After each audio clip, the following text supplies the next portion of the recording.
कल गांधी मैदान में लोग शपथ ले रहे हैं, शुचिता की शपथ ले रहे हो। हम लोग नीतीश कुमार को ईमानदार व्यक्ति मानते हैं। मैं व्यक्तिगत तौर पर उनसे जुड़ा रहा हूं, व्यक्तिगत तौर पर ईमानदार। लेकिन ये ईमानदारी की कौन सी परिभाषा है? सिर्फ कॉन्ट्रैक्टर से और ट्रांसफर पोस्टिंग में पैसा लेना ही बेईमानी नहीं है। संविधान में जो बात लिखी गई है उसकी अवहेलना भी बेईमानी है। और ये सिर्फ बिहार का मसला नहीं है। मैं आपके जरिए पूरे देश के लोगों को ये बताना चाहता हूं, ये बिहार के चुनाव के परिणाम आप इसको गंभीरता से लीजिए। ये जनसुराज का मामला नहीं है। अगर ये चीज अलाउ कर दी जाए तो देश से लोकतंत्र खत्म हो जाएगा। कोई भी दल जो सत्ता में है वो कभी चुनाव ही नहीं हारेगा। किसी भी सरकार के लिए 15, 20, 30 हजार करोड़ रुपया कहीं से कर्ज लेकर भी लोगों से को बांटने में कोई दिक्कत नहीं, कोई कर सकता है। आप देखिए बिहार सरकार के पास पैसा नहीं था, कंटीजेंसी फंड से पैसा डाइवर्ट करके, वर्ल्ड बैंक का पैसा जो दूसरे काम के लिए था उसको डाइवर्ट करके ये वोट खरीदा गया है। और मैं बिल्कुल गंभीरता से दावे के साथ कह रहा हूं, कैमरे पर कह रहा हूं कि सरकार ने ये 10-10 हजार रुपए में वोट खरीदा है। अगर मैं गलत कह रहा हूं तो सरकार हम पर केस कर दे, हमको जेल में डाल दे, पीछे हटने वाले नहीं। गांधी जी ने जब अहिंसा की परिभाषा लिखी है तो उसमें लिखा है कि अन्याय का प्रतिकार होना चाहिए। हमारा कोई द्वेष नहीं है, हमारा कोई झगड़ा नहीं है, हमारी कोई लड़ाई नहीं है, लेकिन ये अन्याय है। ये अन्याय जनसुराज के लिए नहीं है, राजनीतिक दलों के साथ नहीं है, कैंडिडेट के साथ नहीं है जो जीते और हारे।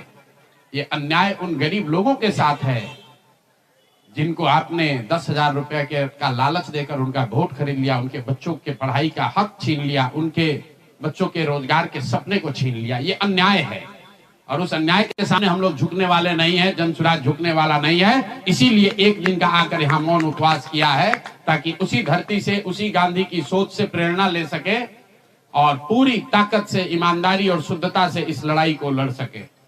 वो सारे गरीब लोग जिनको आपने 2 लाख रुपए का लालच दिया, 10 हजार रुपए का पहला इंस्टॉलमेंट दिया, अब ये जनसुराज की जिम्मेवारी है कि हर उस व्यक्ति तक हम लोग पहुंचेंगे और सरकारी तंत्र उसको उलझा ना दे, ये ना कह दे कि ये फॉर्म नहीं भर पाया। इसलिए अब जनसुराज वो जिम्मेवारी लेगा। हर वो महिला जिसको 10 हजार रुपया दिया गया और ये कहा गया कि अगर आप ये फॉर्म भरिएगा तो आगे आपको 2 लाख रुपए की मदद मिलेगी, अब जनसुराज वो जिम्मा उठाता है।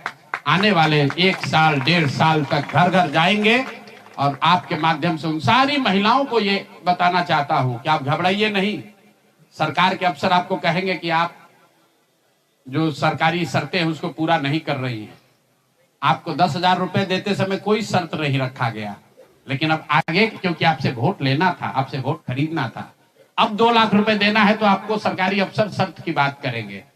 तो सरकारी शर्तों के हिसाब से जो यहाँ के ग्रामीण विकास मंत्रालय ने जो शर्त जारी किए हैं, उस शर्तों के हिसाब से, उसके मुताबिक बिहार की 1.5 करोड़ महिलाओं से फॉर्म भरवाकर सरकार को जमा कराने का जिम्मा अब जनसुराज के साथियों का है। हम लोग उन घरों तक जाएंगे और आपके सामने ये घोषणा कर रहे हैं 15 जनवरी के बाद जनसुराज की ओर से सारा जनसुराज परिवार हम लोग घर घर जाएंगे। इस राज्य के 1,18,000 वार्ड में हम लोग बैठकें करेंगे और बिहार के उन लोगों को जिनको ये पैसा देकर वोट खरीदा गया है उनसे वो फॉर्म भरवाएंगे। सरकार की जो योजना की शर्तें हैं उसके हिसाब से वो कागज जमा कराएंगे ताकि उनको या तो 2 लाख रुपया मिले या फिर भविष्य के लिए उनको समझ में आ जाए कि कभी गलती से भी वोट बेचना नहीं है, किसी भी लालच में नहीं पड़ना है। क्योंकि आज हुआ है, ये तो 5 वर्ष के बाद भी हो सकता है। इसलिए दोनों काम करना है।